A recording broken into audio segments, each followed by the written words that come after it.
SmackDown opened with Gunther beginning the broadcast, only for Adam Pearce to interrupt the segment while filling in for General Manager Nick Aldis. Pearce revealed on air that Aldis is the one keeping Gunther from being fired, establishing Aldis as a protective figure in Gunther's ongoing status on the roster despite Aldis not appearing in person. During the same segment, the stipulation for the following night's Saturday night's main event card was set: Gunther and Sami Zayn vs. Cody and Punk, with the winning team added to the existing SummerSlam match. This addition creates the possibility of a fatal four-way match at SummerSlam, depending on which team wins the tag bout, since only the winning team's members would be added to the existing match card. Pearce delivered the announcement in Aldis's absence, leaving Aldis's exact plan for Gunther unaddressed on this episode. This edition of SmackDown served as the final episode before Saturday night's main event, which was scheduled to air the following night, tying the tag stipulation directly into the road toward SummerSlam. The rivalry between Cody Rhodes and Gunther carried over directly from the previous week's television. Cody attacks Gunther after Gunther's assault last week, and this attack was used to build toward an advertised main event pairing the two competitors for this episode's show-closing segment. CM Punk inserted himself into the segment to protect Cody from Gunther, a decision connected to Punk not wanting additional competitors added to his own SummerSlam match. Before the match could develop further, Sami Zayn returned and attacked Punk, with fans in the arena wearing shirts reading "Justice for Sami" during the segment. The advertised main event subsequently ended in a no contest after a brawl broke out among all four men: Gunther, Cody, Punk, and Zayn, inside and around the ring.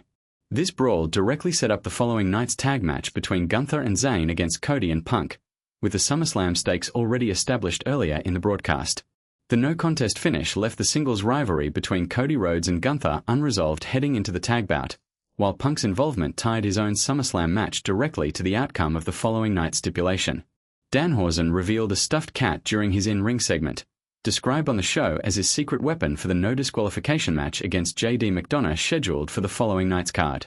The no DQ stipulation removes standard match rules, allowing outside interference or foreign objects, which places added significance on the cat's role heading into the bout. Online speculation followed the reveal regarding what the cat actually represents. One theory circulating among fans named Enzo Amore as a possible connection to the stuffed cat reveal. A separate theory on social media proposed that cat is shorthand for KAT, a reference to Karl Anthony Towns, the NBA player who plays for the New York Knicks, a connection tied to the fact that Saturday night's main event was scheduled to take place in New York. Danhausen is additionally scheduled to lead an uncursing parade through New York City the following day, an event that will be live-streamed on WWE's YouTube channel starting at 1 p.m. Eastern Time. The parade and the match against McDonough are both scheduled for the same day, placing the stuffed cat's role in the no DQ bout at the center of pre-show speculation across both events. Finn Balor defeated Tama Tonga in the opening match of the broadcast. Balor finished the match using a double coup de grace, a finishing sequence that accounted for the size difference between the two competitors during the bout. The win placed Balor in the opening slot of the broadcast, ahead of the Gunther and Aldis segment that followed. Adam Pearce announced an interim women's championship ladder match for SummerSlam, following earlier online teasers of the announcement in the days prior to the broadcast. The decision to introduce an interim title rather than vacate the championship outright was tied to Rhea Ripley being expected to return from injury sooner than previously anticipated, according to the announcement made on the show. Qualification matches for the ladder match field began during this episode. Tiffany Stratton, the reigning United States champion, qualified for the match by defeating Jacy Jayne in a one-on-one bout. In a separate segment, Paige and Brie Bella, representing the Fatal Influence faction, confronted Lash Legend and Fallon Henley, which set up a tag team title match between the two pairings for the following night's broadcast. Additional speculation followed online regarding a possible appearance by Nikki Bella on the next night's show, along with theories connecting a potential six-woman tag team match at SummerSlam to Jacy Jayne's absence from the confirmed ladder match field after her loss to Stratton. The interim championship will remain active only until Ripley is medically cleared to return and defend the title she held prior to her injury. The announcement clarified that the ladder match winner would hold the interim title until a unification match against Ripley takes place following her return. The scheduled singles match between Nia Jax and Jade Cargill did not reach a clean conclusion. Charlotte Flair interfered during the bout, which caused the match to end by disqualification rather than a standard pinfall or submission finish. As a result of the DQ finish, Jade Cargill qualified for the interim women's championship ladder match, joining Tiffany Stratton in the confirmed field. Following the interference, A follow-up match between Nia Jax and Charlotte Flair was scheduled for next week's episode of SmackDown. The bout had originally been positioned as a standard qualifying match for the ladder field before Flair's interference altered the outcome. Baron Corbin returned to SmackDown television during this episode, continuing the storyline established during his return the previous week. During his promo segment, Corbin referred to Ricochet as collateral damage from his prior actions on the show, and he named Trick Williams as the next target on his list going forward. Corbin closed the segment with a direct warning to anyone who might stand in his way as his storyline continues. The promo marked Corbin's second appearance since his return, following his initial return the prior week that led directly into this episode's targeting of Trick Williams. Several additional segments and results aired across the rest of the broadcast. A glitch affected the Netflix stream of the show, with a back-in countdown clock remaining stuck on screen for the majority of the broadcast. In addition to glitchy transitions when the show returned from commercial breaks, the technical issue appeared to affect viewers on a widespread basis rather than isolated devices, based on reports shared by multiple viewers during the broadcast window.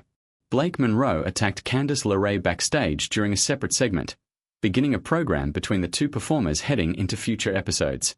A segment involving caskets and a pallbearer cutout aired midway through the show, initially appearing connected to the ongoing Cody Rhodes and Gunther rivalry.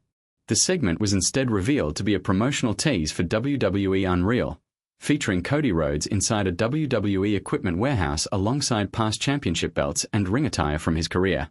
A release date for WWE Unreal was noted for the following week during the segment. The casket and pallbearer imagery had initially been positioned within the broadcast as a lead-in to the Cody Rhodes and Gunther storyline before the reveal redirected the segment toward the WWE Unreal promotion. War Raiders defeated Fraxium in a tag team match on the card, with Axiom taking the pinfall loss on behalf of his team. The match placed War Raiders in the win column heading into the following night's card. WWE included an on-screen graphic during the broadcast noting that Roman Reigns and Seth Rollins were Shield Tag Team Champions in 2013, referencing the trio's championship history during a segment that followed additional Shield-related history already featured earlier in the week's programming across WWE's platforms. The graphic appeared on screen during commentary, presenting the 2013 championship reign as background context for the current build involving Reigns, Rollins, and the broader roster. The episode of SmackDown received an overall rating of 7.5 out of 10. Heading into the next night's card, the tag team match between Gunther and Sami Zayn and Cody and Punk will determine the fourth entrant into the men's SummerSlam match, following the no-contest finish to this week's advertised main event. The Interim Women's Championship ladder match field now includes Tiffany Stratton and Jade Cargill, with further qualifying matches expected across the remaining weeks leading into SummerSlam. Danhausen's stuffed cat and its connection to his no-disqualification match against J.D. McDonough remain unexplained heading into that bout, alongside the ongoing online theories linking the cat to Enzo Amore and to Karl Anthony Towns. Baron Corbin's targeting of Trick Williams was set in motion directly following his promo referencing Ricochet as collateral damage. The tag team title match between Fatal Influence and Lash Legend and Fallon Henley is scheduled for the following night's broadcast, alongside continued fallout from Sami Zayn's return and attack on CM Punk. Nia Jax and Charlotte Flair are scheduled to face one another next week following the disqualification finish that involved Jade Cargill. Saturday night's main event was set to air from New York, the location referenced repeatedly throughout the broadcast in connection with the Danhausen cat speculation and the on-screen Shield history graphic referencing 2013. The developments across the Gunther and Aldis storyline, the Women's Championship picture, and the Baron Corbin storyline collectively carried directly into the following night's card, with the tag team match results set to determine the final participant added to the men's SummerSlam match field and the ladder match qualifications continuing to take shape across the remaining build toward SummerSlam. The broadcast's overall 7.5 rating reflected a night that combined a resolved opening match, an unresolved main event brawl, and multiple new stipulations announced for the following night's card, rather than a show built around a single headline result. Each of the storylines introduced across the episode, the Gunther and Aldis situation, the Danhausen cat mystery, the Interim Women's Championship picture, and the Baron Corbin promo, carried an unresolved element directly into Saturday night's main event, scheduled to air the next night from New York.